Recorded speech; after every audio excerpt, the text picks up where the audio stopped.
I go to this party. I was with my friend, who turned out not to be my friend, which is a whole nother story. I'll tell you guys about another time. His name was Michael. Okay, he was a black guy. I lived in a house with like a bunch of basketball players when I first moved down to Fullerton. And he was the assistant coach. And the black guy is going to make sense in a second. So I just want you guys to understand. I just randomly put that in there. He's going to make sense why this is relevant to the whole story, actually. So anyways, we're at this party, me and Mike. We're in the back. And there was like a bathroom to the right before the last room. Door and then room. Mm-hmm. And he was Laura Croft. That was his outfit. Who's that? Laura Croft, Tomb Raider. Oh. He was like a girl character, but he just put a hat on and was like, I'm Laura Croft. He didn't really want to dress up. We just want to go to the party because we were trying to fuck with bitches. Anyways, we're at the party. And he's in the bathroom and some guy, and this is like a soccer fraternity house or some shit.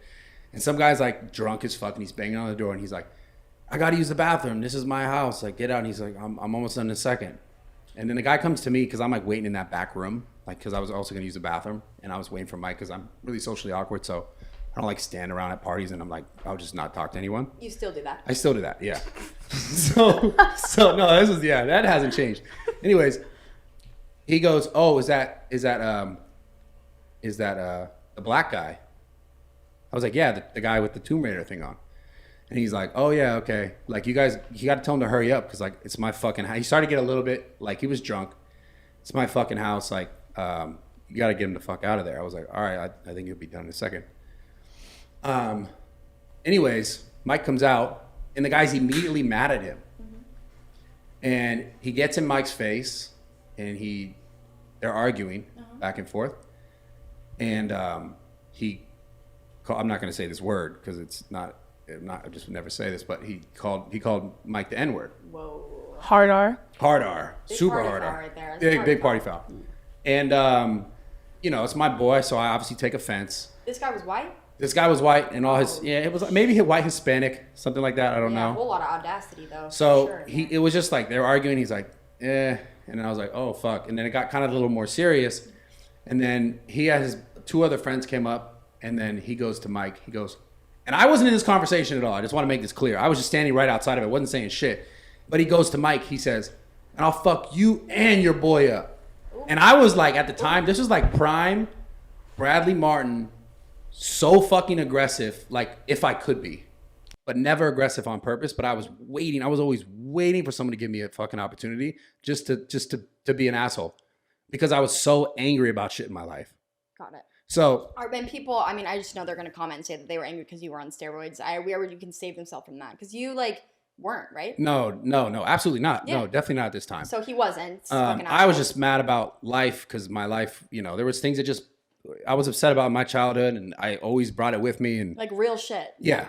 I mean, I'm going to go tell the story over and over. My father died when I was young. Anyways, I was very I was ready to go. Yeah, I just hate seeing those comments about you. I'm sorry I had to cut you off, but I hate that. When people you say anything about being emotional, they're like steroids. I don't give a fuck. He has feelings. It doesn't matter. So this is well before steroids. Anyways, so I'm standing there and he's like, "I'll fuck you and your boy up," and I was like, "Oh fuck, this just got good."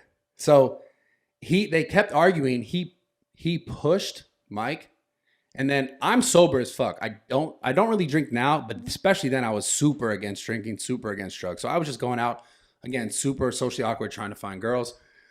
So he pushes Mike, and then Mike is a smaller dude. Mm-hmm. This guy was bigger than him, and Mike goes to fall back, and then he comes in to punch Mike. But for me, everything's in slow motion because they were both drunk. Mike and him were drunk.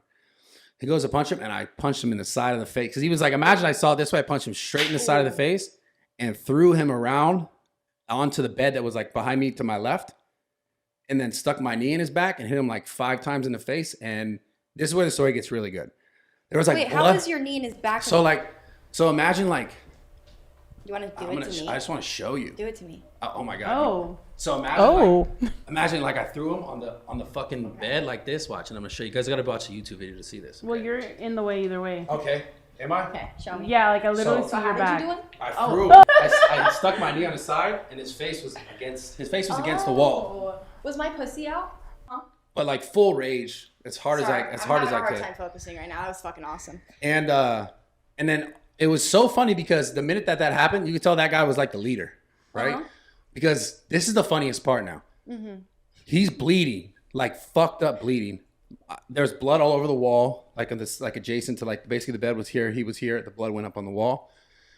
And the best part about this, I stand up and Mike's like, let's get the fuck out of here. We stoked to leave. The same guys who were with their boy the whole time were like, who did that? Who was there? Like some other guys came. They go, who did this? Who did this? We were like, and Mike didn't do it, but he's like, I did it. And then they kept following us out. They followed us out into the street. So if you guys have ever been to Newport, you know down like Newport where like there's like I don't know, there's like a ton of houses and then the roads in between and it's like close to the ocean. It's very, very close to the ocean. It's like a popular area where like bars are nearby and stuff. And so anyways, we're walking out of the house and they're just causing a scene now to be like, who was that? And he's like, I did that. What's up? Fuck you. All this kind of bullshit. Nothing. They were just trying to make nonsense. And next thing you know, we get like pushed down the street a little bit because we're like walking away. Now there's like 15 of them, right? It was like 3. And the 2 of you. And the 2 of us. So we're backing up. I'm like, all right, I'm not going to beat up 15 fucking dudes. This is not realistic. Had my little, my little moment, but that was it. So now I'm backing up. And then but you could tell they didn't want to really fight. They were just trying to cause commotion. Yeah. Right. Cops pull up right away. They're like, we just keep kind of walking because cops are going to the house. It's just the 2 of us. So we keep walking and we're like, just don't pay attention. Cops pull up on us. Right. So now get this. This is where the story gets really interesting. And I got tested after this, by the way. Just that'll make sense in a second. We sit down and I'm there with Mike and the cops are like, they're talking to us. They're like, all right, so, we got a call from here. This guy, like, he got injured. And we're waiting for like, I don't know, maybe 45 minutes. And they're kind of like in their car fucking around. One of the guy comes out again. It's an older cop. He goes, hey, so they're saying this kid's like really injured. Like his face. Yeah. His nose is broken. His cheekbone is broken. And like, they want to start pressing charges. And I was like, oh, we didn't do any of that. We were there, but like, I was lying through my teeth, obviously. Right. Yeah. But holy shit. So then he goes back. Right. And I swear to God, I don't know how this happened. I'm like, I look at my hands.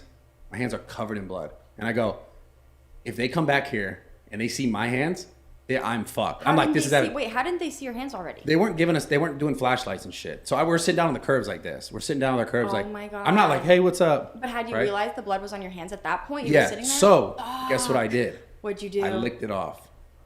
Ew. That is disgusting. This is a true story. I licked it off. That's disgusting. I know.